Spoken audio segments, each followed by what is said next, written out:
Combination of cell, combination of cell, এইখান থেকে শুরু করব। দেখো মনে করো যে যে সেলগুলো আছে, যদি কোনো একটা সেলের কথা তুমি ভাবো, সাপোজ এটা যদি তোমার একটা সেল হয়, তার ইএমএফ যদি এপসাইলন হয়, ইন্টারনাল রেজিস্ট্যান্স আর হয়, এটাকে আমি আগের দিনই দেখেছি কিভাবে লিখতে পারি, যে এটাকে ইএমএফটা এখানটায় লিখতে পারি আর তার সাথে এখানে ইন্টারনাল রেজিস্ট্যান্সটাকে সিরিজে লিখতে পারি। ঠিক আছে, এবার কি করলাম, first case when two batteries are connected in series, যখন দুটো ব্যাটারিকে সিরিজে কানেক্ট করব কি হবে দেখো, তার মানে এই আমার একটা ব্যাটারি, এটা এপসাইলন, এটা আর, তার সাথে আর একটা ব্যাটারি এরকম, এটা এপসাইলন, এটা আর। ওকে, তার মানে এটাকে কিভাবে লিখতে পারি, যে এই একটা ব্যাটারি, তার সাথে একটা রেজিস্ট্যান্স আর, এই একটা ব্যাটারি, তার সাথে একটা রেজিস্ট্যান্স আর, এটা যদি এপসাইলন হয়, এটা এপসাইলন হয়, এরকম লিখতে পারি। যদি দুটো ব্যাটারি সিরিজে থাকে পরপর, তার মানে তাদের যা ইএমএফ হবে সেগুলো সিম্পলি অ্যাড হয়ে যাবে। তাহলে নেট ইএমএফ যদি আমি ওটাকে এরকম একটা ধরি, আর তার সাথে যদি একটা রেজিস্ট্যান্স, নেট রেজিস্ট্যান্স আর নেটকে ধরি, এপসাইলন নেটকে ধরি, তাহলে এখানে দুটো পার্ট হবে। একটা হচ্ছে এপসাইলন নেট, সেটা কি হয়, টোটাল যা ইএমএফ থাকে সেইগুলোর সিম্পল সাম হয়ে যায়। আর একটা হয় আর নেট, তাহলে টোটাল যা রেজিস্ট্যান্স থাকে তার সিম্পল সাম হয়ে যায়। তাহলে এইটা আর এটা যদি সিরিজে থাকে, তার সাম হয়ে কি হবে, আর প্লাস আর মানে 2R। বোঝা গেল কথাটা? তার মানে যদি আমার এই ধরনের ইকুয়েশন দেয়, যেখানে আমার বেশ কিছু ব্যাটারিকে বিভিন্ন রকম কানেকশানে রাখা আছে, তাহলে আমি কিভাবে করব একটা একটা করে দেখি। ফার্স্ট কম্বিনেশন হচ্ছে সিরিজ কম্বিনেশন, যখন দুটো আলাদা আলাদা ব্যাটারি লাগানো আছে। দেখো ফার্স্ট কম্বিনেশন সিরিজ কম্বিনেশন, মনে করো যে তোমাকে এইরকম একটা ব্যাটারি দিয়েছে, এবার বলে দিয়েছে এপসাইলন 1 এটা R1, এখানে বলে দিয়েছে এপসাইলন 2 এটা R2। ওকে, যখনই এই ধরনের কোনো অঙ্ক দেবে, তখনই প্রথমে ওটা আমরা দুটো পার্টে ভাগ করব। একটা হবে পার্ট অফ ইএমএফ, আর একটা হবে পার্ট অফ রেজিস্ট্যান্স। তাহলে কি করব, দুটোকে আলাদা আলাদাভাবে ভেঙে নেব। কি করব, দুটো ইএমএফকে আলাদা ভেঙে নেব, তার দুটো রেজিস্ট্যান্সকে আলাদা ভেঙে নেব। তাহলে ইএমএফটাও সিরিজে আছে, রেজিস্ট্যান্সটাও সিরিজে আছে। তাহলে কি লিখতে পারি, এইরকমভাবে একটা ভাঙতে পারি, আর রেজিস্ট্যান্সটাকে আলাদা আলাদা করে এরকম লিখে নিতে পারি। যদি এটা R1 এটা R2 হয়, তাহলে এরা সিরিজে আছে, তার মানে এর নেট কি হবে, একটা রেজিস্ট্যান্স যদি রিপ্লেস করি, তাহলে সিম্পলি R1 প্লাস R2। বোঝা গেল? ইএমএফ দুটো এপসাইলন 1 এপসাইলন 2, যেহেতু এরা সিরিজে আছে, তাহলে এপসাইলন নেট কত হবে, এপসাইলন 1 প্লাস এপসাইলন 2। ঠিক আছে, তার মানে আমরা যখনই এই ধরনের সার্কিট দেবে, সিম্পলি এইভাবে রিপ্লেস করতে পারবো। কিন্তু এই ধরনের সার্কিটগুলো সিম্পল এরকম থাকে না, এর সাথে কোনো একটা রেজিস্ট্যান্স সিরিজ বা প্যারালালে কানেক্ট করা থাকবে। যেমন এই সার্কিটের মধ্যে একটা রেজিস্ট্যান্স ডাইরেক্ট কানেক্ট করা আছে, এক্সটার্নাল রেজিস্ট্যান্স আর ওরকম থাকবে। তাহলে এইটাকে আমরা কিভাবে রিপ্লেস করতে পারছি, দেখো এইটা নেট ইএমএফ পেয়েছি, এটা নেট রেজিস্ট্যান্স পেয়েছি, এটা, তার মানে সিম্পলি এটাকে আমরা লিখব, ভালো করে দেখো, এই নেট ইএমএফ তার সাথে নেট রেজিস্ট্যান্স, ঠিক আছে, তার সাথে একটা resistance capital R. Is that clear? আচ্ছা, মনে করি যদি সার্কিটে আই কারেন্ট ফ্লো হয়, তাহলে এপসাইলন নেট ইকুয়ালস টু লিখতে পারি I into capital R plus R net, I into capital R plus R net লিখতে পারি। তার মানে এখান থেকে কি লিখতে পারি, এখান থেকে লিখতে পারি যে দেখো, or I equals to epsilon net by R plus R net. ভ্যালুগুলো বসিয়ে দেবো। এপসাইলন নেট কত? Epsilon 1 plus epsilon 2। R plus আর নেট কত? আর নেট হচ্ছে R1 প্লাস R2, তার মানে আর প্লাস R1 প্লাস R2। বোঝা গেছে কথাটা? Series combination for a large number of resistances. ঠিক আছে, যদি একটা লার্জ নাম্বার অফ রেজিস্ট্যান্স হয় কী হবে তাহলে? মনে করো আমি ঠিক এটাকে এইভাবে কানেক্ট করেছি, দেখো এরকম একটা ব্যাটারি আছে, তার সাথে এরকম একটা ব্যাটারি আছে, এরকম একটা ব্যাটারি আছে, তাহলে পরপর অনেকগুলো ব্যাটারি লাগানো আছে। সাপোজ এরকম করে এনখানা ব্যাটারি আছে, এটা এপসাইলন 1, এটা epsilon 2, epsilon 3, epsilon 4, epsilon n। প্রত্যেকটি internal resistance R1, R2, R3, R4, Rn। কি করলাম? এটাকে একটা রেজিস্ট্যান্স R এর অ্যাক্রসে লাগিয়ে দিয়েছি। ওকে, এটাকে একটা রেজিস্ট্যান্স R এর অ্যাক্রসে লাগিয়ে দিয়েছি। তাহলে আমি আগেই বলেছি দুটো পার্ট করব। We will make out to parts. One is related to EMF, another part is related to resistance. দুটো পার্ট করব। One part is related to EMF, another part is related to resistance. EMF কি আছে EMF গুলোকে সাজিয়ে দেবো। তাহলে epsilon 1, epsilon 2, epsilon 3, epsilon 4 dot dot dot dot epsilon n। Simply সাজিয়ে দেবো। একটু আগে কি বলেছি যে যদি EMF গুলো এরমভাবে কানেক্টেড থাকে পরপর, তাহলে নেট EMF এই সবগুলো EMF এর সাম হয়ে যায়। তাহলে কি হবে? নেট EMF কত হবে? নেট EMF হবে একটা EMF যদি সেটাকে কম্পেয়ার করি, তাহলে epsilon 1 plus epsilon 2 plus epsilon 3 plus dot dot dot epsilon n। Net EMF পেয়ে গেলাম। আসি রেজিস্ট্যান্সে, বার করতে হবে নেট রেজিস্ট্যান্স। রেজিস্ট্যান্সগুলো একইভাবে সাজিয়ে দেবো। তাহলে R1, R2 dot dot dot Rn। আমরা জানি যে এর ইকুইভ্যালেন্ট রেজিস্ট্যান্স যদি R নেট ধরি বা R সিরিজ ধরি, R সিরিজ ধরো সুবিধা হবে, তাহলে কি লিখতে পারি? R1 plus R2 plus dot dot dot Rn। Simply এই সার্কিটটাকে তাহলে আমি রিপ্লেস করব কি দিয়ে? তাহলে এটাকে রিপ্লেস করব একটা এপসাইলন নেট তার সাথে একটা রেজিস্ট্যান্স R সিরিজ দিয়ে, সো দ্যাট ওর সাথে একটা এক্সটার্নালে ক্যাপিটাল আর রেজিস্ট্যান্স থাকে। ওকে, এইরকম সার্কিটে যদি I কারেন্ট ফ্লো করে, তাহলে সিম্পলি আমি লিখতে পারি যে I equals to epsilon net by capital R plus small rs লিখতে পারি। আচ্ছা, এপসাইলন নেট কত? Epsilon 1, epsilon 2, epsilon 3 dot dot dot epsilon n। তাহলে কি করব? এখানটাতে আমরা সব এপসাইলনগুলোকে লিখে ফেলবো। অর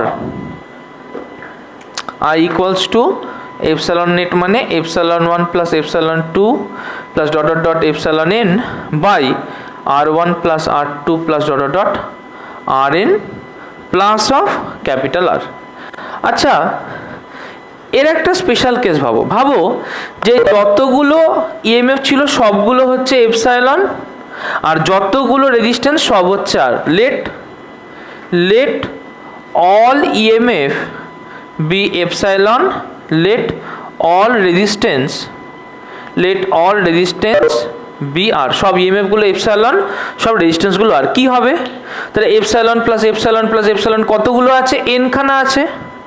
তার মানে কি লিখতে পারি? তাহলে উপরে এইটার জায়গায় লিখতে পারি n এপসাইলন বাই এটার জায়গায় লিখতে পারি n into small r plus বাইরের resistance capital R। Is that clear? এটুকু কি বোঝা গেছে? যে সার্কিটটা আমাকে দেয়া হয়েছে কিরম ছিল? তাতে এখানে একটা এপসাইলন নেট ছিল, তার সাথে সিরিজে একটা আমরা R নেট পেয়েছি, এখানে একটা এপসাইলন নেট ছিল, আর ওর বাইরে একটা রেজিস্ট্যান্স ক্যাপিটাল R ছিল। কেমন? আচ্ছা, আমরা একটু আগেই দেখেছি I কে আমরা কি লিখতে পারি? যে epsilon net by R net plus of capital R, এটা আমরা লিখতে পারি। তার মানে এটাকে যখন দেখলাম যদি n খানা EMF থাকে, তাহলে এটাকে লিখতে পারি n epsilon by n times small R plus capital R. Now দুটো জিনিস, case one, if R very very less than capital R, আর যদি ক্যাপিটাল আর এর থেকে খুব কম হয়, কি লিখতে পারি এখানটায়, যে or I equals to n epsilon by capital R. কারণ আমরা সেটা এন আর কে ইগনোর করতে পারবো, কারণ n small r will be very very less than capital R. Is that clear? তাহলে সেই ক্ষেত্রে কারেন্ট হবে N epsilon by capital R. Second case, if R very very greater than capital R. দেখো এখানে একটা মজার জিনিস হয়, তার মানে এইটার ক্ষেত্রে নিশ্চয়ই N R greater than capital R. তার মানে N R plus capital R, capital আরটাকে ইগনোর করতে পারি। In that case I will be N epsilon by N R, N N কেটে গেল, will be epsilon by R. আচ্ছা, if we find this one, তাহলে এখান থেকে কি বলতে পারি, যে এইটা লেখা আর যদি আমার সার্কিটে সিম্পল একটা ইএমএফ এপসাইলন আর তার সাথে একটা রেজিস্ট্যান্স আর থাকতো, তাহলে এইটার ক্ষেত্রে যদি মনে করি বাইরে কোনো ক্যাপিটাল আর থাকতো না, তাহলে এই ক্ষেত্রে যে কারেন্ট পেতাম আই, সেটা এপসাইলন বাই আর, এইটা আর এটা সেম হয়ে যেত না? তাহলে এখান থেকে আমরা কি কনক্লুড করতে পারবো, যে it will behave as if a single EMF is connected to the source with internal resistance smaller. আইডিয়াটা ক্লিয়ার হয়েছে? Is the idea clear? আচ্ছা, Parallel combination. How will you do parallel combination? দেখো, suppose এইখানে একটা battery আছে যার EMF হচ্ছে epsilon, যার ইন্টারনাল রেজিস্ট্যান্স হচ্ছে আর, তার প্যারালালে আমি একটা ব্যাটারি লাগিয়ে দিলাম যেটা এপসাইলন, ইন্টারনাল রেজিস্ট্যান্স হচ্ছে আর। Is that clear? আর এর সাথে সিরিজে একটা রেজিস্ট্যান্স ক্যাপিটাল আর কে লাগিয়ে দিয়েছি। ওকে, now what we will see in this case is that potential at this point, let it be A, and potential at this point, let it be B, both of the potentials will be same. If both of the potentials will be same, তার মানে এইটার যে net EMF হবে, আমি আগেই বলেছি দুটো পার্টে ভাগ করে নিতে হবে। একটা পার্ট হচ্ছে আমার ইএমএফ এর জন্য, একটা পার্ট হচ্ছে আমার রেজিস্ট্যান্সের জন্য। দুটো পার্টে ভাগ করে নিতে হবে। One part will be for EMF, another part will be for resistance. আচ্ছা, ইএমএফ এর জন্য যে পার্টটা ভাগ করে নেবো, সেখানে কি দেখব, যে এইখানে একটা ইএমএফ আছে আর এইখানে একটা ইএমএফ আছে, দুটো ইএমএফ এইভাবে কানেক্টেড আছে। তাহলে এইটা যদি এ পয়েন্ট ভাবি, এটা যদি বি পয়েন্ট ভাবি, তাহলে এ আর বি এর মধ্যে নেট ইএমএফ কত? এইটাই না, এপসাইলনই না? Is that clear? পরিষ্কার সবার কাছে? অডিওটা অন রেখো। আর রেজিস্ট্যান্সের ক্ষেত্রে দেখো, তাহলে রেজিস্ট্যান্সের ক্ষেত্রে কি দেখতে পারি, যে এর সাথে একটা রেজিস্ট্যান্স থাকবে সিরিজে, এর সাথে একটা সিরিজে থাকবে। মানে এটাকে যদি ভাঙা হয়, তার মানে এই একটা ইএমএফ তার সাথে একটা রেজিস্ট্যান্স, এই একটা ইএমএফ তার সাথে একটা রেজিস্ট্যান্স, এরকমই হবে। এবার আমি কাজ করব রেজিস্ট্যান্সকে নিয়ে, তাহলে কি করব, রেজিস্ট্যান্সটাকে বাদ দিয়ে দেবো, এই ইএমএফ কিনে, তাহলে রেজিস্ট্যান্স কিনে, তাহলে ইএমএফটাকে বাদ দিয়ে দেবো। দিলে কি পাই, দিলে এইরকম পাই। তার মানে দুটো রেজিস্ট্যান্স কিসে আছে, প্যারালালে আছে। যদি দুটো রেজিস্ট্যান্স প্যারালালে থাকে, তাহলে আর প্যারালাল কি হয়, যে আর বাই টু, এটা আমরা করে দেখেছি। তাহলে প্যারালালে থাকলে একটা জিনিস মাথায় রাখতে হবে, যে the EMF won't change, EMF won't change. এখন মনে প্রশ্ন উঠতেই পারে, স্যার তাহলে তো আমি এক জায়গায় এপসাইলন ওয়ান আর এক জায়গায় এপসাইলন টু, দুটো আলাদা আলাদা ইএমএফ দিয়েও তো কাজ করতে পারি, তাহলে আমি দুটো আলাদা আলাদা ইএমএফ দিয়ে কেন কাজ করব না? মানে আমি তো ওটাও করতে পারি। দেখো, আমরা এখানে ফিজিক্স নিয়ে ডিল করছি, যেই আলাদা আলাদা ইএমএফ নিয়ে কাজ করবে তখন আমাদের কারশফস ল চলে আসবে, তাহলে সেই কাজ থেকে আমি বিশেষ কিছু ডিরাইভ করতে পারবো না। তাই আমরা আলাদা আলাদা ইএমএফ নিয়ে কাজ করব না। ওকে, আমরা এমন ইএফ নিয়ে কাজ করব যারা প্যারালালে থাকবে, যাদের ইএমএফ দুটোর ভ্যালু সেম হবে। ওকে, আচ্ছা চলো এইটাই যদি একটা আরবিট্রারি কম্বিনেশনের ক্ষেত্রে দেখি। দেখো, দুটো আলাদা আলাদা কম্বিনেশন। ওকে, মনে করো যে আমার কাছে এরকম একটা কম্বিনেশন আছে, যে এটা হচ্ছে এপসাইলন, এটা হচ্ছে আর, এটা হচ্ছে এপসাইলন, এটা হচ্ছে আর, এরকম করে করে এম খানা পার্ট আছে, দিয়ে লাস্টেরটাও হচ্ছে একটা এপসাইলন, তার সাথে আছে একটা আর। কি করব, এই সবগুলোকে এক জায়গায় জুড়ে দেবো। ওকে, ঠিক আগেরই মতো দুটো পার্টে ভাঙবো, একটা পার্টে ইএমএফকে দেখব, একটা পার্টে রেজিস্ট্যান্সকে দেখব। আগেই বলেছি ইএমএফগুলো সবকটাই তাহলে এরমভাবে কানেক্টেড রয়েছে, টোটাল এম খানা আছে, কিন্তু সবই তো এরমভাবে কানেক্টেড রয়েছে। তার মানে সবার যদি প্রত্যেকটা এপসাইলন করে হয়, তাহলে এখান থেকে আমি নেট যেটাকে পাবো সেটাও একটা এপসাইলনই হবে। তাহলে নেট ইএমএফ কত হলো, নেট ইএমএফ কত হলো, নেট ইএমএফ হলো epsilon. Is that clear? Resistance, রেজিস্ট্যান্সগুলো কিভাবে কানেক্টেড আছে, এইভাবে কানেক্টেড আছে, এইভাবে নেট রেজিস্ট্যান্স কানেক্টেড আছে। ওকে, কতগুলো রয়েছে, এম খানা রয়েছে, এইটা আর, এটা আর, এটা আর করে করে যদি এম খানা থাকে, তাহলে আর প্যারালাল কত হয়, নিশ্চয়ই আর বাই এম। কি করলাম, এই পুরো সেটিংটাকে একটা এক্সটার্নাল রেজিস্ট্যান্স আর এর অ্যাক্রসে লাগিয়ে দিয়েছি, ক্যাপিটাল আর। তাহলে এখান থেকে কি লিখতে পারি, যে যদি এটাকে রিপ্লেস করি, তাহলে রিপ্লেস করলে লেখা যায় যে এপসাইলন, যে এখান থেকে যদি রিপ্লেস করি তাহলে এটাকে একটা এপসাইলন দিয়ে রিপ্রেজেন্ট করতে পারি, এটাকে একটা আর প্যারালাল দিয়ে রিপ্রেজেন্ট করতে পারি, তার সাথে বাইরে একটা রেজিস্ট্যান্স ক্যাপিটাল আর রয়েছে। ওকে, যদি এখান থেকে একটা কারেন্ট আই যায়, তাহলে কি লিখতে পারি, I equals to epsilon by R parallel plus capital R. একটু আগে করলাম আর প্যারালাল মানে আর বাই এম, কারণ এখানে এম খানা সেল ছিল, প্লাস আর, তাহলে এটাকে কি লিখতে পারি, m epsilon by small R plus m times capital R. This is the current when the combination is in parallel. প্রত্যেকটা লিখে নাও, mixed grouping of cells। কিরকম এটা, মনে করো যে তোমার সিরিজে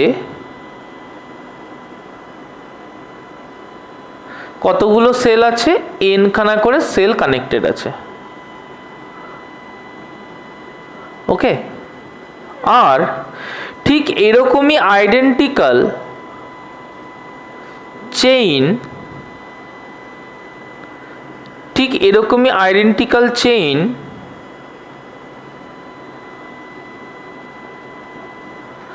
প্যারালালে এম খানা রয়েছে, তাহলে এম রোজ রয়েছে, এন কলমস রয়েছে, এরকম ভাবতে পারিস যে এম রোজ রয়েছে, এন কলমস রয়েছে। তাহলে লাস্ট রোটাকেও এঁকে দিচ্ছি,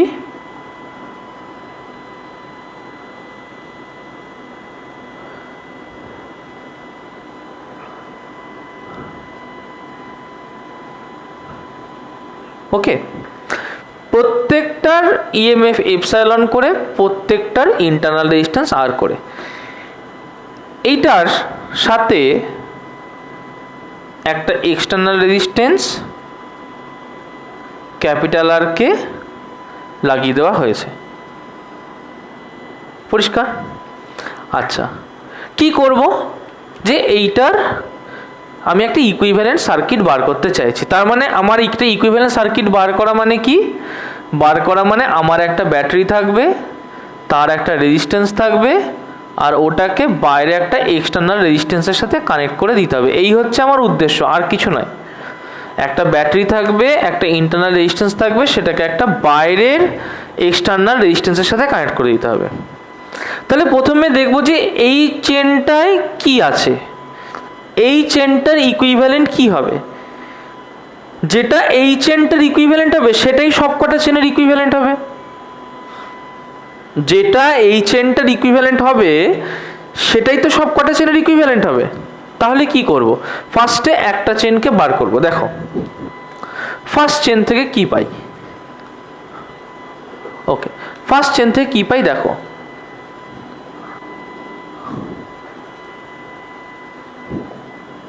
দেখো কি করব, এখান থেকে একটা চেনকে বার করে আনবো। সাপোজ আমার সুবিধার জন্য আমি সেটাকে নিচে লিখছি।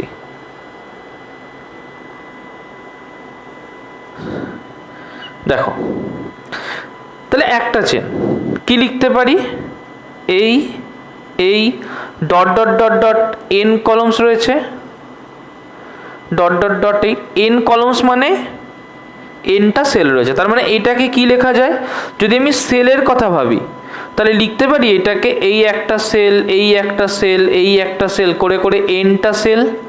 আর এর প্রত্যেকটার তো ইন্টারনাল রেজিস্ট্যান্স আর করেছিল। তাহলে যদি রেজিস্ট্যান্সের কথা ভাবি তাহলে লিখতে পারি যে এই একটা রেজিস্ট্যান্স, এই একটা রেজিস্ট্যান্স, এই একটা রেজিস্ট্যান্স করে করে এনখানা রেজিস্ট্যান্স আছে। তার মানে for n cells in series কি লিখতে পারি যে এপসাইলন সিরিজ সেটা কত হবে, এন খানা সেল, তাহলে epsilon plus epsilon plus epsilon plus dot dot dot dot N খানা এপসাইলন, তার মানে এটা হবে N epsilon. Is that clear? আর এর সাথে একটা resistance R R R R R N খানা রেজিস্ট্যান্স সিরিজে আছে, তার মানে রেজিস্ট্যান্স ইন সিরিজ হবে এন টাইম স্মলার। তার মানে আমি যদি কম্বিনেশনটাকে দেখি তাহলে it will be like this and like this from, এইটাকে যদি আমি পি ধরি এটাকে কিউ ধরি তাহলে ফ্রম পি টু কিউ, যেখানে এইটা হচ্ছে এন এপসাইলন আর এইটা হচ্ছে এন টাইম স্মলার। ওকে, যাই হোক আমার সুবিধার জন্য এটাকে আমি এপসাইলন এস ধরবো, এটাকে আমি আর এস ধরবো, ধরে নেক্সট প্রসিড করব। তাহলে যেমন পি কিউ আছে ঠিক সেরকমই আর এস আছে, ঠিক সেরকমই এম এন আছে, সেরকমই ডট ডট ডট হতে হতে ওপি আছে, ঠিক আছে, ও আর এস ও জেড আছে, থাকবেই। তাহলে একটা একটা করে সিরিজকে আঁকবো। এবার প্যারালালটাকে দেখব। প্যারালাল কি দেখব, প্রথম লাইনটা। তাহলে প্রথম লাইনটা কি লিখতে পারি, এখানে লিখতে পারি পি, এখানে লিখতে পারি একটা ইএমএফ, তার সাথে একটা রেজিস্ট্যান্স, এখানে লিখতে পারি কিউ, এখানে লিখতে পারি আর, তার সাথে একটা ইএমএফ, তার সাথে একটা রেজিস্ট্যান্স, তার সাথে এস, এরকম করে চলতে থাকলো। তাহলে এখানে প্রত্যেকটা হবে এপসাইলন এস করে, প্রত্যেকটা হবে আর এস করে, এপসাইলন এস করে আর এস করে। তাহলে লাস্ট লাইনটা গিয়েও ঠিক এরকমই হবে, যেটা একটা আর এস, এটা এপসাইলন এস। তার মানে কি, এইটাকে যদি এবার দুটো পার্টে ভাঙি, এইটাকে যদি দুটো পার্টে ভাঙি তাহলে আমি কি দেখতে পাবো, যে এইটাকে যদি দুটো পার্টে ভাঙি তাহলে সেখান থেকে আমি কি পাচ্ছি, দেখো যে এইখান থেকে আমি প্রথমে ইএমএফ পার্টটাকে ভাঙছি, ইএমএফ পার্ট। তাহলে কি লিখতে পারি, ইএমএফ পার্টে এই একটা ইএমএফ, এই তার সাথে আর একটা ইএমএফ, এই ডট ডট ডট ডট লাস্টে গিয়ে একটা ইএমএফ, এই পরিষ্কার দিয়ে এইভাবে কানেক্টেড আছে। তার মানে এইটা এপসাইলন, এইটা এপসাইলন এস, এটা এপসাইলন এস, এটা এপসাইলন এস। তাহলে সব যদি এপসাইলন এস প্যারালালে থাকে তাহলে কি হবে, তাহলে এখান থেকে যে এপসাইলন নেট বা নেট ইএমএফ হবে সেটাও তো এপসাইলন এসই হবে।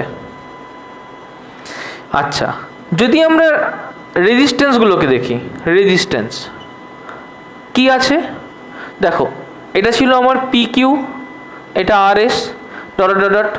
তাহলে এখানে যদি পিটা দেখি তাহলে পি আর কিউ এর মধ্যে একটা রেজিস্ট্যান্স আছে, কত আছে, আর এস রেজিস্ট্যান্স রয়েছে।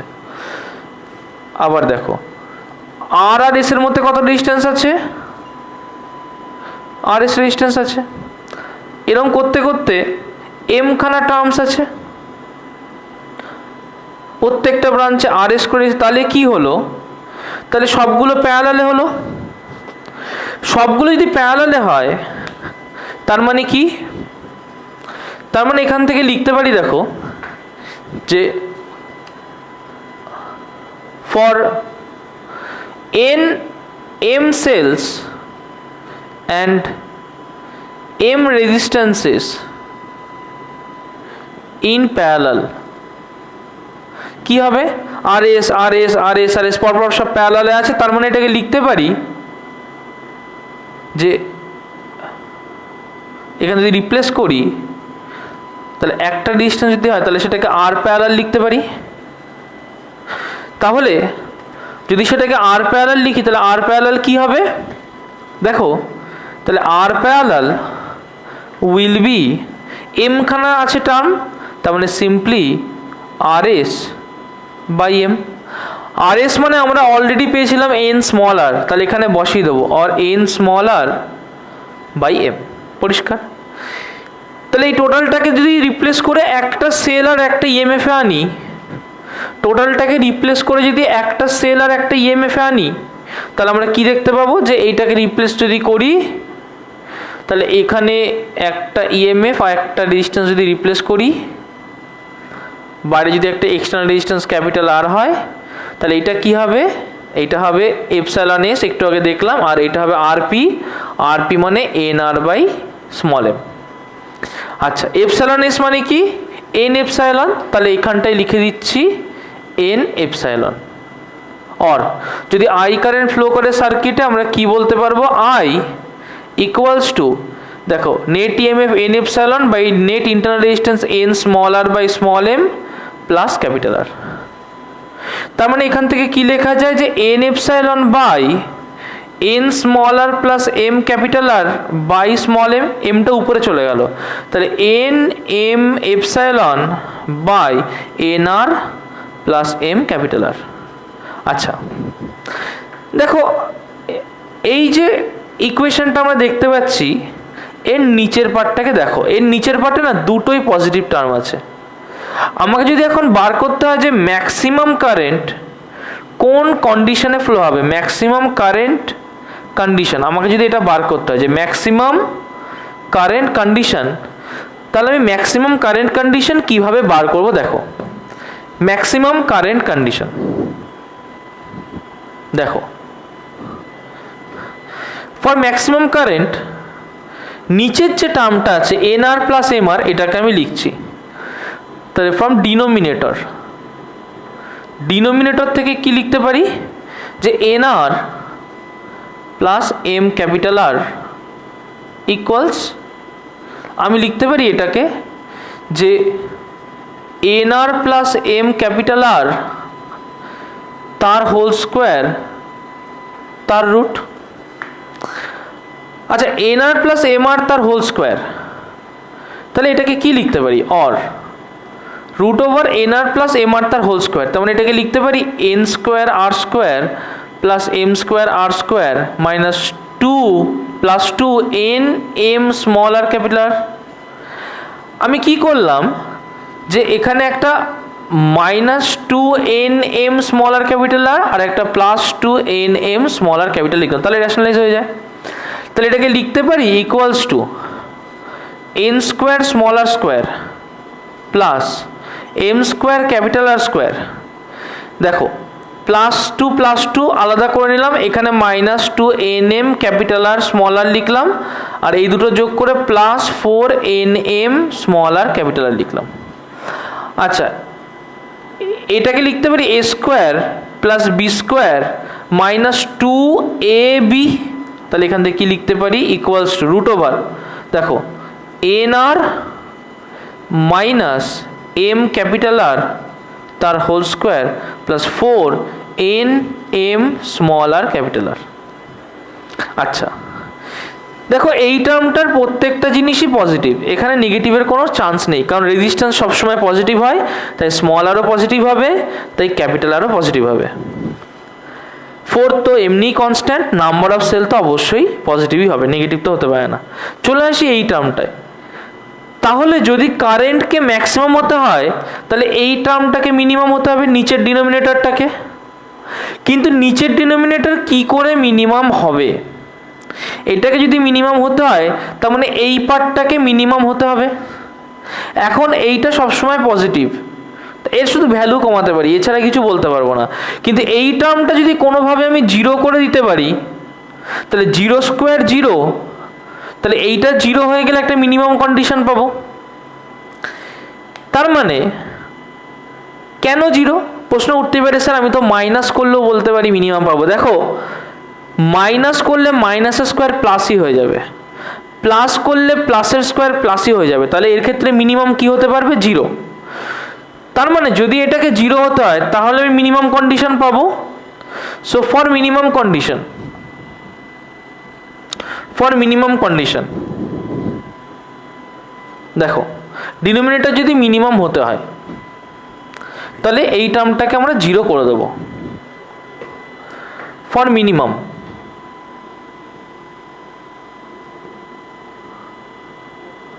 ডিনোমিনেটর, মিনিমাম ডিনোমিনেটর মানে ম্যাক্সিমাম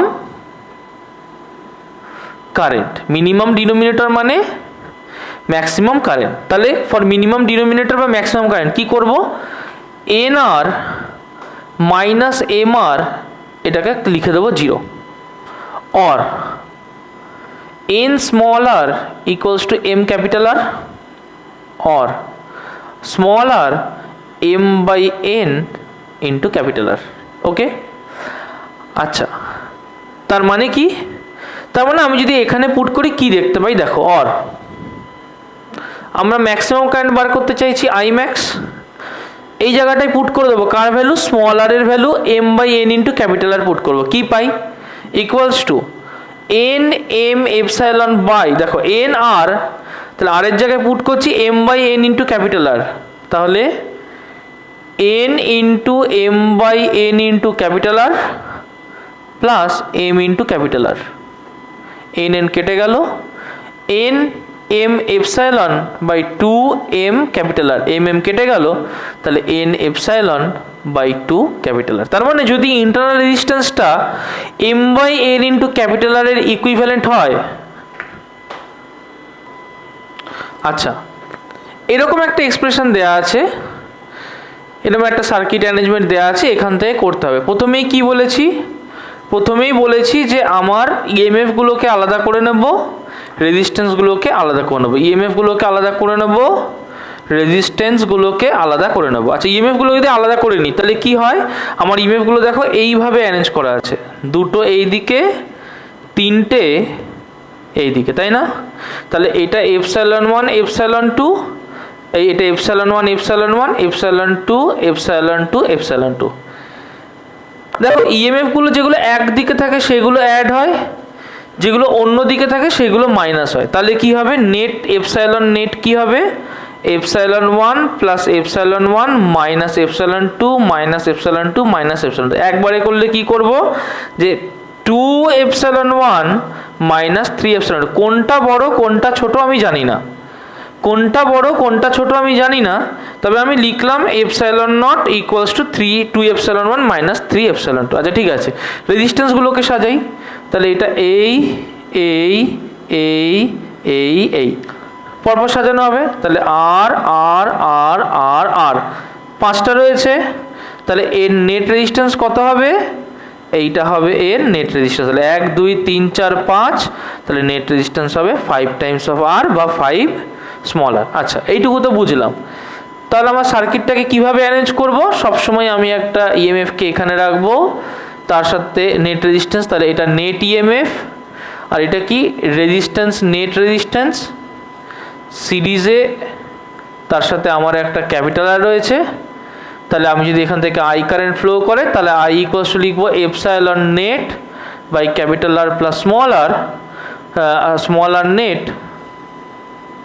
তাহলে কি হবে? এপসাইলন নেট কি? দেখো 2 epsilon 1 minus 3 epsilon 2 by capital R plus R net কত? 5টা রেজিস্ট্যান্স, তাহলে প্লাস 5 আর। এবার প্রশ্ন হতেই পারে, স্যার দিয়া যখন আনসার বললো, দিয়া তো বললো 3 এপসাইলন 2 মাইনাস 2 এপসাইলন 1, মনে করো যে ε1 বড়, এতটাই বড় যে 2ε1 মাইনাস 3ε2 করলেও কারেন্টের যে ডাইরেকশন ধরেছি এটাই থাকবে। সাপোজ ε1 এর ভ্যালু 5 করে, ε2 এর ভ্যালু 3 করে, তাহলে 2 × 5 10 মাইনাস 3 × 3 9, তার মানে 1/r+5 আর পজিটিভই হচ্ছে, তাহলে কারেন্ট আমি যেদিকে ধরেছি কারেন্ট সেদিক থেকেই যাবে। কিন্তু যদি এইরকম হয় যে ε1 এর ভ্যালু কম, ε2 এর ভ্যালু বেশি, সাপোজ ε2 3 করে, ε1 2 করে, তাহলে 2 2 are 4 মাইনাস 3 3 are 9, তাহলে কত হলো -5। তাহলে কি হবে, কারেন্টের যে ডাইরেকশনটা ধরেছি এই ডাইরেকশনটা থাকবে না। যদি এটা ছোট হয় এটা বড় হয়, তাহলে কারেন্টের ডাইরেকশন যেটা ধরা হয়েছে আনসারটা যেহেতু মাইনাসে আসবে, আনসারটা যেহেতু মাইনাসে আসবে, তাই কারেন্টের ডাইরেকশনটা এই দিকে আর থাকবে না, তখন অটোমেটিক্যালি উল্টে যাবে। Is that clear? এই কনসেপ্টটা কি ক্লিয়ার হয়েছে প্রত্যেকের? এই কনসেপ্টটা কি আমরা পড়ব কারশফস লজ। কারশফস লজ, কারশফের দুটো ল আছে। প্রথমটাকে বলে কেসিএল, পরের লটাকে বলে কেভিএল। কেসিএল মানে কি? কেসিএল হচ্ছে কারশফসের ফার্স্ট ল, আর Kirchhoff's current law. KCL stands for Kirchhoff's current law. Okay, KCL stands for Kirchhoff's current law. আর ওয়েট করো, আচ্ছা, Kirchhoff's current law, Kirchhoff's current law R KVL stands for Kirchhoff's voltage law। আচ্ছা, প্রথমে দেখব কারশফস current ল আমাকে কি বলছে। দেখো, আগে কনসেপ্টটাকে একটু ক্লিয়ার করব। কেসিএল কি বলছে, যে মনে করো একটা পয়েন্ট, ভালো করে বুঝবে, এটা না বুঝলে প্রচুর অঙ্ক করতে পারবে না। মনে করো একটা পয়েন্ট, এই পয়েন্টে এই দিক থেকে কারেন্ট আসছে, এই দিক থেকে কারেন্ট বেরোচ্ছে, এই দিক থেকে কারেন্ট বেরোচ্ছে, এই দিক থেকে কারেন্ট ঢুকছে, এই দিক থেকে কারেন্ট বেরোচ্ছে, এই দিক থেকে কারেন্ট বেরোচ্ছে, এই দিক থেকে কারেন্ট বেরোচ্ছে। ধরো এরকম একটা ভাবে কোনো কারেন্ট ঢুকছে, কোনো কারেন্ট বেরোচ্ছে। যেগুলো ঢুকছে, ওকে, যেগুলো ঢুকছে, ধরো এইটা হচ্ছে I1, I2, I3, I4, I5, I6, I7। আচ্ছা, প্রথমে দেখব যে কারেন্টস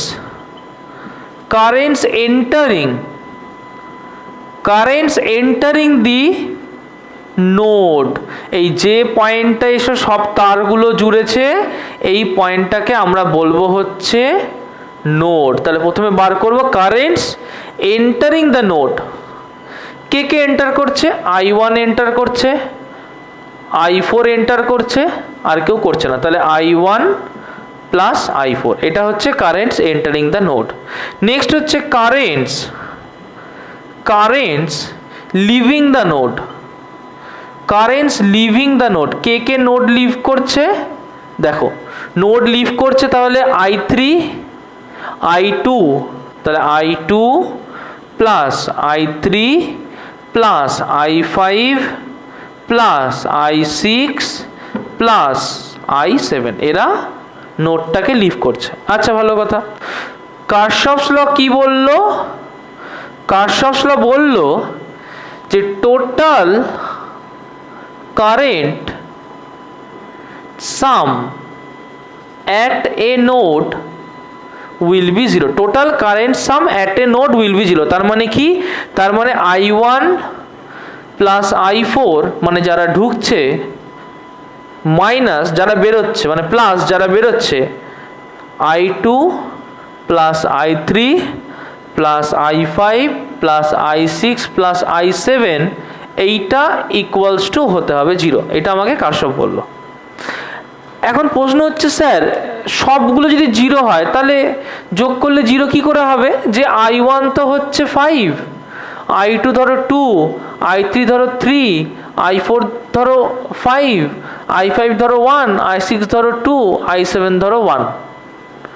তাহলে স্যার সব যদি যোগ করে দিই তাহলে তো সাম হয়ে যাবে না, তা নয়। দেখো, যারা নোডের দিকে আসছে, যারা এন্টারিং দ্য নোড হচ্ছে, তাদেরকে যদি আমি পজিটিভ ভাবি, তাহলে যারা লিভিং দ্য নোড হবে তাদেরকে আমাকে নেগেটিভ ভাবতে হবে।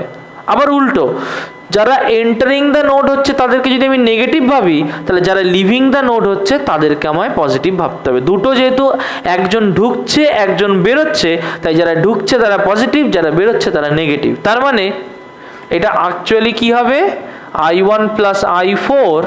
দেখো, যেহেতু এটা বেরোচ্ছে, তাহলে প্রত্যেকে যদি তুমি উল্টো ভাবো, তাহলে দেখো মাইনাস অফ বাকিটা উইল বি 0। এবার তোমার লজিকের সাথে ক্লিয়ার হয়েছে যে মাইনাস অফ বাকিটা উইল বি 0? এবার কি লজিকের সাথে ক্লিয়ার হয়েছে? তার মানে কারশফস কারেন্ট ল আমরা বুঝতে পারলাম। একটা কোয়েশ্চেন দিচ্ছি, প্রত্যেকে করো। এরকম একটা নোড আছে, মনে করো এই নোড থেকে 2 অ্যাম্পিয়ার কারেন্ট ঢুকছে, এখান থেকে 5 অ্যাম্পিয়ার ঢুকছে, 3 অ্যাম্পিয়ার বেরোচ্ছে। এই ব্রাঞ্চে কারেন্ট কি হবে আর কোন দিকে হবে? Find out the current in this branch and the direction. Find out current and direction of current. Find out current and direction of current, এই দুটোই বার করো। Find out current and direction of current. জমজম, Kirchhoff's voltage law. Kirchhoff's voltage law কি বলছে? ধরো তোমার কাছে একটা লুপ আছে, লুপ। এর আগে কি করলাম? এর আগে করলাম নোড। এবার কি করছি? এবার করছি loop.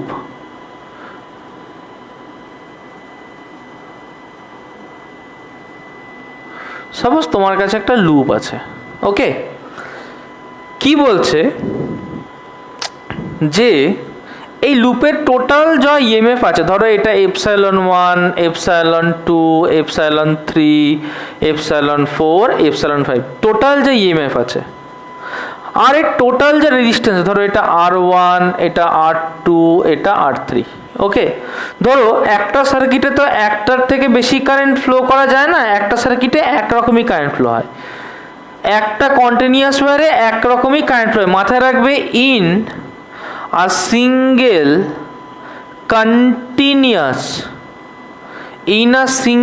Continuous loop only one type of current, only one current can flow। এই রুলটাকে মাথায় রাখতে হবে। তাহলে যদি এই সার্কিটে আই কারেন্ট ফ্লো করে, তাহলে আই কারেন্টটা R2-র মধ্যে দিয়েও যাচ্ছে, আই কারেন্টটা R3-র মধ্যে দিয়েও যাচ্ছে, আই কারেন্টটা R1-এর মধ্যে দিয়েও যাচ্ছে। তাহলে এখানে পোটেনশিয়াল ড্রপ কত হবে? IR2, এখানে পোটেনশিয়াল ড্রপ হবে IR3, এখানে পোটেনশিয়াল ড্রপ হবে IR1, ওকে। করেসপন্ডিং পোটেনশিয়াল ড্রপগুলো আমরা দেখতে পেলাম, ওকে। কারশফস ভোল্টেজ ল বলছে যে যদি আমরা এনার্জিকে কনজার্ভড যেহেতু জানি, তাই টোটাল যা পোটেনশিয়াল থাকবে সেই ইকুয়াল অ্যামাউন্টের ওয়ার্ক করতে হবে প্রত্যেকটা রেজিস্ট্যান্সকে পার করতে গেলে। তার মানে কি? তার মানে total EMF plus total potential drop will be equal to 0। সোজা কথায় বলতে গেলে ইএমএফগুলোকে অ্যাড করে দেবো, E1, E2, E3, E4, E5। তার মানে ε1, ε2, ε3, ε4 প্লাস ε5 প্লাস দেখো IR1 plus IR2 plus IR3 equal to 0। প্রশ্ন হচ্ছে স্যার সব তো তাহলে প্লাস হয়ে যাচ্ছে, সব প্লাস হয়ে গেলে কি করে 0 হবে? সব প্লাস হবে না। আমরা এখানে টোটাল ইএমএফকে 0 বলেছি। যখন অঙ্ক করব তখন কোন ইএমএফটা পজিটিভ হবে, কোনটা নেগেটিভ হবে, কোন ভোল্টেজ ড্রপ পজিটিভ হবে, কোন ভোল্টেজ ড্রপ নেগেটিভ হবে, সেই বুঝে আমরা অঙ্কটা করব। Is that clear? বোঝা গেল কথাটা? আচ্ছা, আমাদের রুল কি হবে দেখো। সাপোজ এই একটা ব্যাটারি আছে, এটা কি? এটা একটা ব্যাটারি। এই ব্যাটারির জন্য এইখানে একটাই রেজিস্ট্যান্স আছে, তাই না? এই ব্যাটারির জন্য এখানে একটাই রেজিস্ট্যান্স আছে। ধরলাম ব্যাটারিটা হচ্ছে এপসাইলন, ফর এক্সাম্পল এপসাইলন হচ্ছে 10 ভোল্ট। সাপোজ রেজিস্ট্যান্সটা হচ্ছে 2 ওহম, তাহলে এখান থেকে যে কারেন্ট ফ্লো করবে, যদি এইটাকে আমি আই কারেন্ট বলি, তাহলে আই হতে হবে নিশ্চয়ই তাহলে 5 অ্যাম্পিয়ার। তাহলে এইটাকে যদি আমি আর ধরি, এইটাকে যদি আমি আই ধরি, এটাকে এপসাইলন ধরি, আমি কি বলি? আমি বলি epsilon equals to I into capital R. পরিষ্কার? তার মানে কি? তার মানে আমি যদি এই রকমভাবে লুপটাকে ইম্যাজিন করি, এই রকমভাবে ইম্যাজিন করা মানে আমি বাঁ দিক থেকে যদি ডান দিকে দেখি, তাহলে এপসাইলন যেটা ভাবছি মাইনাস থেকে প্লাসে আসার সময়, এপসাইলন যেটা ভাবছি সেটাকে যদি পজিটিভ ধরি, তাহলে প্লাস এপসাইলন যদি ভাবি প্লাস অফ, এইখানে যখন আসছি তাহলে এখানে current high potential to low potentially flow করে, কিন্তু তাহলে এখানে প্লাস থেকে মাইনাসে যাচ্ছি, তাহলে সেটাকে আমাকে নেগেটিভ ধরতে হবে। তাহলে মাইনাস আই আর ইকুয়ালস হবে 0। এরকম কন্ডিশন ধরলে তবেই আমি এপসাইলন ইকুয়ালস টু আই আর করতে পারবো। দেখো এইটুকু কি বোঝা গেছে? দেখো এই সার্কিটটাকে আমরা দুভাবে লিখবো। এক লিখতে পারি epsilon equals to I R মানে epsilon minus I R equals 0, বা I R minus epsilon equals 0, দুটোই এই একটা ইকুয়েশন থেকে লেখা যায়। প্রথম এই পার্টটাকে দেখবো। দেখো এই ব্যাটারি, এই হচ্ছে রেজিস্ট্যান্স, কারেন্টটা এই দিকেই যাচ্ছে। ওকে, ব্যাটারির এটা মাইনাস, ব্যাটারির এটা প্লাস। কেমন? রেজিস্ট্যান্সের এটা প্লাস, রেজিস্ট্যান্সের এটা মাইনাস। কেন এইভাবে কি করে বললাম এটা প্লাস এটা মাইনাস? কারণ কারেন্ট সবসময় হাই ভোল্টেজ থেকে লো ভোল্টেজ যাবে, তাই প্লাস বলা মানে এটাই বোঝাচ্ছি যে this point will be at a higher potential, this point will be at a lower potential. বোঝা গেল? আচ্ছা, তাহলে এইভাবে যদি ভাবি, তাহলে এপসাইলনটা যদি এইটাকে ডিরাইভ করতে চাই, তাহলে এপসাইলনটাকে পজিটিভ ধরতে চাইছি, মনে কর সেটা ধরার জন্য আমি এই দিকে ইমাজিন করছি আমার রোটেশন। তাহলে কি দেখতে পারি যে প্লাস থেকে মাইনাস থেকে প্লাসের উপরে যখন জাম্প করছি, তাহলে মাইনাস থেকে প্লাস জাম্প যখন করছি সেইটাকে আমাকে পজিটিভ ধরতে হচ্ছে। সেটা ধরতে হলে তবেই তো আমি এটাকে এপসাইলন লিখতে পারি। তাই এটাকে কি লিখছি? এপসাইলন আসছে এইখানটায়। কারশফস ল কি বলছে? Total epsilon plus total drop সমান সমান 0 হতে হবে। এটা হচ্ছে কারশফের রুল, যে total epsilon plus total drop 0 হতে হবে। তার মানে যদি এখানটায় চলে আসি, তাহলে এপসাইলন, এবার আমি এইটাকে ক্রস করব, এইটার এটা প্লাস এটা মাইনাস, তাহলে এখানে প্লাস থেকে মাইনাসে যাচ্ছি। তার মানে যদি মাইনাস থেকে প্লাসে গেলে আমি পজিটিভ ধরছি, তাহলে প্লাস থেকে মাইনাসে গেলে দেখ আমাকে নেগেটিভ ধরতে হবে। যদি সেটা না ধরি তাহলে আমার ইকুয়েশন কখনো মিলবে না। Is that clear? আচ্ছা, চলে আসি আমি আবার এটাকে আর একটা ভাবে দেখছি, আর একটা ভাবে যে সেকেন্ড ইকুয়েশনটা প্রুফ করার ইন্টেনশন নিয়ে দেখছি। তাহলে কি দেখতে পাচ্ছি? এই তাহলে এখানে এইরকম একটা রেজিস্ট্যান্স লাগানো আছে। ওকে, এটা হচ্ছে এপসাইলন, এটা হচ্ছে আই, এরকম একটা রেজিস্ট্যান্স লাগানো আছে। আচ্ছা, তাহলে এইটা মাইনাস, এটা তো প্লাস, এইটা প্লাস, এইটা মাইনাস। আমার উদ্দেশ্য কি? উদ্দেশ্য হচ্ছে আইআরটাকে প্লাস দেখাতে চাই। তার মানে আমি যদি মাইনাস থেকে প্লাসকে পজিটিভ ধরি, তাহলে আমি এবার রোটেশনটা এই দিকে করব। তাহলে এই দিকে করার সময় মাইনাস থেকে প্লাসে যাব, তাহলে এটাকে সিম্পলি লিখবো আইআর। দেখো এবার প্লাস থেকে মাইনাসে যাচ্ছি, তাহলে প্লাস থেকে মাইনাস আমাকে মাইনাস ধরতে হবে, মাইনাস এপসাইলন ইকুয়ালস 0। দেখো এই ইকুয়েশনটা ধরার সময় আমার অর্ডারটাকে আমি অ্যান্টি ক্লকওয়াইজ নিয়েছিলাম, এই ইকুয়েশনটা ধরার সময় অর্ডারটাকে ক্লকওয়াইজ নিয়েছি। ওকে, এত কঠিনভাবে ভাবার কোনো দরকার নেই। এরপরে যখন আমরা নিউমেরিক্যাল সলভ করব, আমরা একটা ওয়ে বুঝে নেব যে এইভাবে পজিটিভ ধরবো, এইভাবে নেগেটিভ ধরবো, অঙ্কগুলো জলের মতো সোজা হয়ে যাবে, কিচ্ছু নেই অঙ্কগুলোয়। বোঝা গেল কথাটা? চলো আমরা হুইটস্টোন ব্রিজটা দেখব। হুইটস্টোন ব্রিজ হবে আমাদের আজকের লাস্ট টপিক। ভালো করে হুইটস্টোন ব্রিজটাকে দেখো। Wheatstone bridge, Wheatstone bridge, Wheatstone bridge. আচ্ছা, ব্রিজ, হুইটস্টোন ব্রিজ, ওটার মধ্যে এই শব্দটা রয়েছে ব্রিজ। আমরা বুঝবো যে কেন ওটার মধ্যে এই শব্দটা ব্রিজ রয়েছে। হুইটস্টোন ব্রিজের 4টে আর্ম থাকে। কটা আর্ম থাকে? ফার্স্ট হচ্ছে 4 আর্মস থাকবে। Wheatstone bridge will have 4 arms. এই 4টে আর্মের মধ্যে there will be a bridge. কোথায় থাকবে ব্রিজটা? এই 4টে আর্মের মধ্যে ব্রিজ থাকবে, আর ব্রিজটা থাকবে মিডল অফ দ্য 2 আর্মস। দুটো আর্মের ঠিক মাঝখানে মিডল থাকবে, ব্রিজ থাকবে। আর সেই ব্রিজে কি থাকবে? ব্রিজটা থাকবে মিডিলে। সেই ব্রিজে কি থাকবে? ব্রিজে থাকবে একটা গ্যালভ্যানোমিটার। ব্রিজে থাকবে একটা গ্যালভ্যানোমিটার। দেখো কিভাবে থাকবে। এই হচ্ছে একটা পয়েন্ট, এই হচ্ছে একটা পয়েন্ট,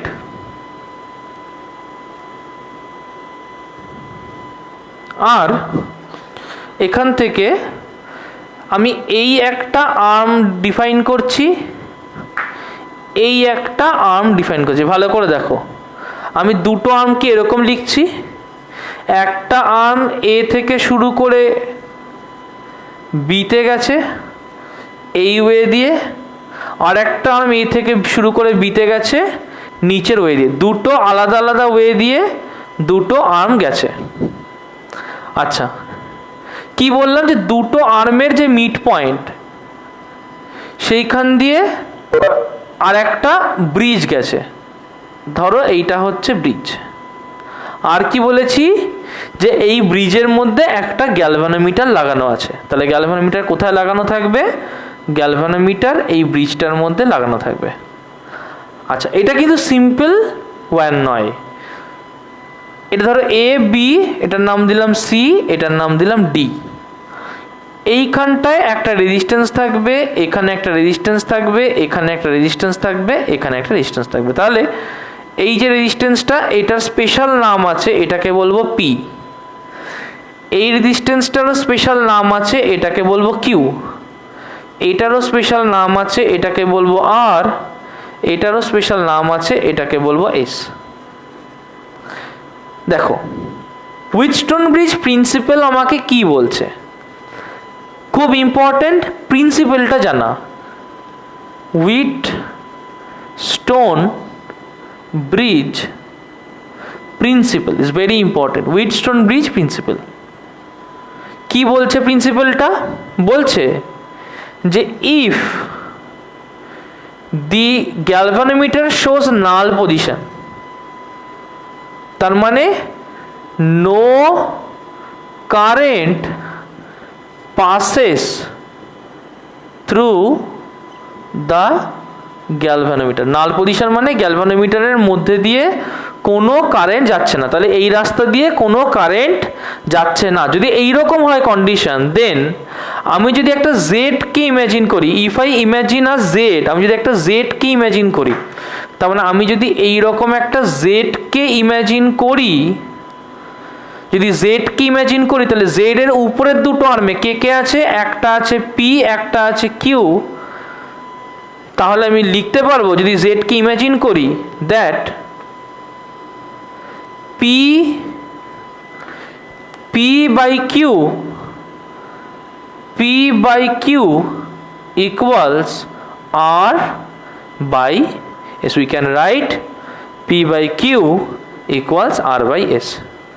এই কন্ডিশনটাকে মাথায় রাখবে। এটাকে বলে হুইটস্টোন ব্রিজ নাল কন্ডিশন। এটাকে বলে Wheatstone bridge null condition. This is known as Wheatstone bridge null condition. Okay, আমরা কি করব? আমরা এই হুইটস্টোন ব্রিজ নাল কন্ডিশনটাকে প্রুফ করব। কি করে প্রুফ করব দেখো, কি করে প্রুফ করব দেখো, আমরা মনে করব যে এখান থেকে একটা current I1 A to C গেছে, এখান থেকে একটা current I2 A to D গেছে। এখন ইন ব্যালেন্সড কন্ডিশন এই মাঝখান থেকে কোনো কারেন্ট যাওয়া সম্ভব নয়। ব্যালেন্সড কন্ডিশনে মাঝখান থেকে কোনো কারেন্ট যাবে না, তার মানে আমি ইমাজিন করব যে এর মধ্যে দিয়ে কোনো কারেন্ট যাচ্ছে না। পরিষ্কার? তার মানে যে I2 কারেন্টটা এই পথে বেরিয়েছিল, অগত্যা সেই I2 কারেন্টের আর কোনো পথ নেই, সেই I2 কারেন্টটা এইখান থেকে চলে যাবে। I1 কারেন্ট এই দিক থেকে বেরিয়েছিল, অগত্যা I1 কারেন্টের আর কোনো পথ নেই, I1 কারেন্টটা এইদিকে চলে যাবে। পরিষ্কার? আচ্ছা, দেখো তাহলে P এর মধ্যে দিয়ে কত কারেন্ট যাচ্ছে? I1 কারেন্ট যাচ্ছে। তার মানে একটা একটা করে দেখব যে ভোল্টেজ ড্রপ অ্যাট পি, পিতে ভোল্টেজ ড্রপ কত? নিশ্চয়ই ভিপি না, এটাকে ভিএসি লিখবো, ভিএসি, কারণ এ আর সির মাঝে এই ড্রপটা হচ্ছে, তাহলে ভিএসি হবে I1 ইন্টু পি। পরিষ্কার? ভিএসি হবে I1 into P. Voltage drop at Q, Q এর মধ্যে দিয়ে কত কারেন্ট যাচ্ছে? দেখো I1 কারেন্টই যাচ্ছে, তাহলে ভি সিবি হবে I1 ইন্টু কিউ। আচ্ছা, ভোল্টেজ ড্রপ অ্যালং আর, আর এর অ্যাক্রসে ভোল্টেজ ড্রপ কত হবে? ভোল্টেজ ড্রপ অ্যাট আর কত হবে? VAD equals to I2 into R. Voltage drop at S কত হবে? VDB equals to I2 into S. সবকটা ভোল্টেজ ড্রপ আমি বার করে নিলাম। এবার দেখো, আমার তো এই তারটা খোলা ছিল না, আমি নাল কন্ডিশনে ধরলাম যে এই তারটার মধ্যে দিয়ে কারেন্ট যাচ্ছে না, তার মানে এই তার থাকা বা না থাকা এক। কিন্তু তার যদি থাকে এবং তার মধ্যে দিয়ে যদি কারেন্ট না যায়, তাহলে তার কন্ডিশন কি? তার কন্ডিশন নিশ্চয়ই যে এই দুটো এন্ডের মধ্যে পোটেনশিয়াল ড্রপ জিরো হতে হবে। ভালো করে বুঝবে যে এখানে তোমার একটা তার আছে, এইটা হচ্ছে সি পয়েন্ট, এটা ডি পয়েন্ট। এখানে যদি ভোল্টেজ জিরো হয়, এখানে ভোল্টেজ জিরো হয়, তাহলে এর মধ্যে দিয়ে কোনো কারেন্ট যাবে না। যদি এটা সি আর ডি হয়, এখানে যদি ভোল্টেজ 30 ভোল্ট হয়, এখানেও যদি ভোল্টেজ 30 ভোল্ট হয়, তাহলে ভোল্টেজ ড্রপ কত? 30 মাইনাস 30, তার মানে 0 ভোল্ট, তাহলেও কারেন্ট যাবে না। কখন কারেন্ট যাবে? যদি এখানে ভোল্টেজ ধরো 2 ভোল্ট, এখানে ভোল্টেজ ধরো 1 ভোল্ট, তার মানে ভোল্টেজ ডিফারেন্স কত? 2 মাইনাস 1, 1 ভোল্ট, তার মানে একটা ভোল্টেজ ড্রপ এক্সিস্ট করছে, সেই সময় একমাত্র কারেন্ট যাবে। এই কেস বাদে আর দুটো কেসে কারেন্ট যাবে না। তাহলে এখানে যদি সেম পোটেনশিয়াল হয়, তাহলে কারেন্ট যাবে না, এটাই হচ্ছে কন্ডিশন। তার মানে নিশ্চয়ই যদি ওখানে সেম পোটেনশিয়াল হয়, তার মানে নিশ্চয়ই ভি অ্যাট সি আর ভি অ্যাট ডি সেম। তার মানে for null condition to happen, আমার রুল কি হতে হবে? নিশ্চয়ই এইখানের পোটেনশিয়াল আর এইখানের পোটেনশিয়ালকে সেম হতে হবে। তার মানে ভিসি ইকুয়ালস টু হতে হবে ভিডি। ভালো করে বুঝবে, সাপোজ ভিএ এই পোটেনশিয়ালটা হচ্ছে 100 ভোল্ট, এই ভিএসি মানে এইখানে যে ড্রপটা খেয়েছে ভিএসি, সেটা ধরো 30 ভোল্ট, তাহলে এইখানে 100 ভোল্ট, এইখানে 30 ভোল্ট ড্রপ, তাহলে এখানে কত পড়ে আছে? 100 মাইনাস 30, তাহলে ভিসি কত হবে? 70 ভোল্ট। বোঝা গেল? এখানে 100 ভোল্ট, তাহলে ভিডি কেও কত হতে হবে? 70 ভোল্টই হতে হবে, কারণ তা না হলে তো এখানে ভোল্টেজের চেঞ্জ হয়ে যাবে, তাহলে তো কারেন্ট ফ্লো করে যাবে। সেটা যদি না করতে হয়, তাহলে ভিসির যা ভ্যালু, ভিডির ভ্যালু সেটাই হতে হবে।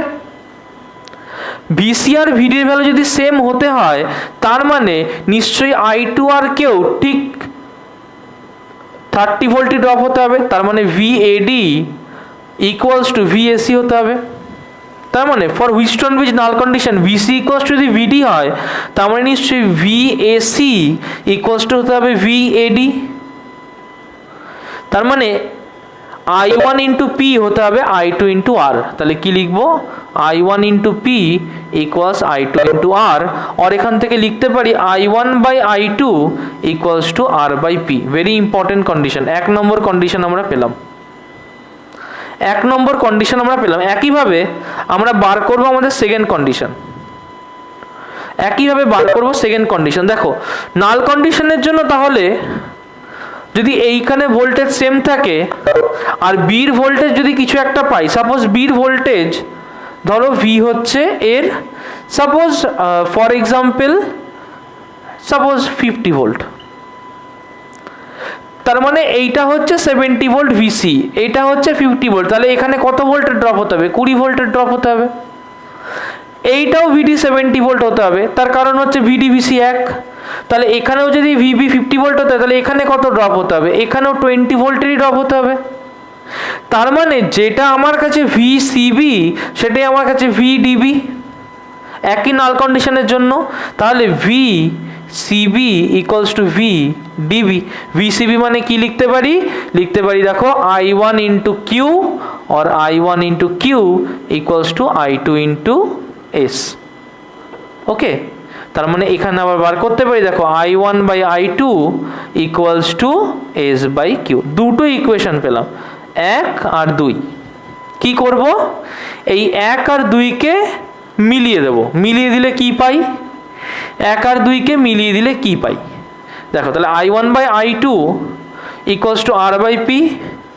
তাহলে from 1 and 2, from 1 and 2 we get কি পাই i1 by i2 equals to, ওখানে পেয়েছিলাম r by p আর এখানে পেলাম s by q। তাহলে কি লিখতে পারি, or দেখো r by p equals to s by q, और পিটাকে ওখানে নিয়ে গেলাম, এসটাকে নিচে নিয়ে এলাম, তাহলে কি লিখতে পারি P by Q equals to R by S. এই দেখো এটাই হচ্ছে আমার হুইস্টন ব্রিজের ব্যালেন্সড কন্ডিশন, এটা কি আমরা বলি ব্যালেন্সড কন্ডিশন। এই জিনিসটাই কিন্তু আমরা একটু আগে হুইস্টন ব্রিজ প্রিন্সিপাল হিসেবে লিখলাম। পরিষ্কার হয়েছে?